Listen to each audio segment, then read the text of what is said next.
Good morning students. आज की class में हम देखेंगे मेटल एंड नॉन मेटल की chemical property. Reaction with oxygen. अगर कोई मेटल ऑक्सीजन के साथ रिएक्शन करेगा तो क्या बनेगा, अगर कोई नॉन मेटल ऑक्सीजन के साथ रिएक्शन करेगा तो क्या बनेगा। देखिए, मेटल में मैंने आयरन लिया है। इस आयरन ने ऑक्सीजन के साथ रिएक्शन करके रस्ट का फॉर्मेशन किया है ना। जी हाँ, अगर कोई मेटल ऑक्सीजन के साथ रिएक्शन करता है तो वो मेटल ऑक्साइड बनाता है। अगर कोई नॉन मेटल ऑक्सीजन के साथ रिएक्शन करता है तो वो नॉन मेटल का ऑक्साइड बनाता है। देखिए, सल्फर नॉन मेटल है, ऑक्सीजन के साथ रिएक्शन करके सल्फर डाइऑक्साइड का फॉर्मेशन किया ना। देख सकते हैं, metal react with oxygen to form metal oxide. Metal oxide are basic in nature, ये बात याद रखना, बेसिक होता है नेचर में। Non metal react with oxygen to form non metal oxides. Non metal oxides are acidic in nature, ये बात याद रखना, नॉन मेटल ऑक्साइड एसिडिक होता है नेचर में। Reaction with water. अभी देखते हैं कि वाटर के साथ अगर रिएक्शन कराएंगे तो क्या होगा। देख सकते हैं कि अगर मेटल वाटर के साथ रिएक्शन करता है तो मेटल हाइड्रोक्साइड और हाइड्रोजन गैस रिलीज होती है, फॉर्मेशन करेगा मेटल हाइड्रोक्साइड का और हाइड्रोजन गैस रिलीज करेगा। नॉन मेटल भी वाटर के साथ रिएक्शन करेगा तो क्या रिएक्शन हुआ, कुछ नहीं हुआ, देख सकते हो। जी हाँ, तो याद रखना कि नॉन मेटल वाटर के साथ रिएक्ट नहीं करता है, ठीक है। नॉन मेटल में जैसे एग्जांपल लिया हूं सल्फर का, सल्फर वाटर के साथ रिएक्शन नहीं करेगा। नॉन मेटल और भी सोच लो, प्लास्टिक करेगा क्या, वाटर के साथ रिएक्शन नहीं करेगा ना, ठीक है। मेटल में देख लो, कोई भी मेटल लोगे तो वाटर के साथ रिएक्शन कराओगे तो वहां सोडियम हाइड्रोक्साइड, जैसे सोडियम को लिया तो सोडियम हाइड्रोक्साइड मिला। उसी प्रकार अगर किसी और मेटल को लोगे तो उस मेटल का हाइड्रोक्साइड मिलेगा, जैसे मैग्नीशियम को लोगे तो मैग्नीशियम हाइड्रोक्साइड मिलेगा, ठीक है।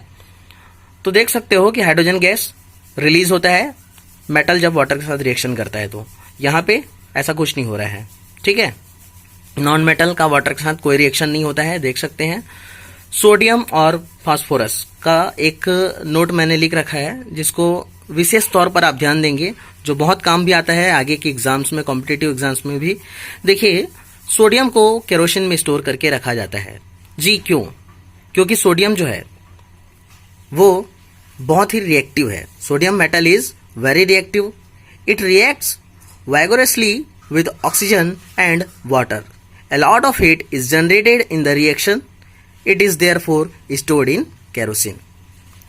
वो वाटर और ऑक्सीजन के साथ बहुत तेजी से रिएक्शन करता है, इसीलिए इसको वाटर और ऑक्सीजन में तो नहीं रख सकते, इसीलिए केरोसिन में रखा जाता है सोडियम को। फास्फोरस को कहाँ रखा गया है, वाटर में। क्यों, क्योंकि अभी आपने देखा कि नॉन मेटल जो होता है वो वाटर के साथ रिएक्शन नहीं करता है। जी हाँ, तो फास्फोरस जो है वो नॉन मेटल है, तो वाटर के साथ अगर रिएक्शन नहीं करेगा तो फास्फोरस को किस में रखा जाएगा। जी हाँ, वाटर में ही तो रखा जाएगा ना। हाँ, एक और बात बता देता हूं, फास्फोरस जो होता है वो अगर थोड़ा सा भी ऑक्सीजन उसको मिलता है तो वो आग पकड़ लेता है।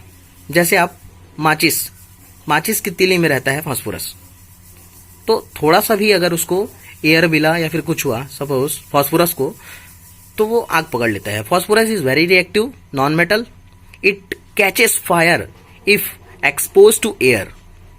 To prevent the contact of phosphorus with atmospheric oxygen, it is stored in water. ठीक है, आई होप आप लोगों को समझ में आया होगा। इसके आगे हम पढ़ेंगे reaction with acid, reaction with base next class में। आपको पसंद अगर आया है, समझ में आ रहा है तो लाइक कीजिए, शेयर कीजिए और सब्सक्राइब कीजिए। धन्यवाद।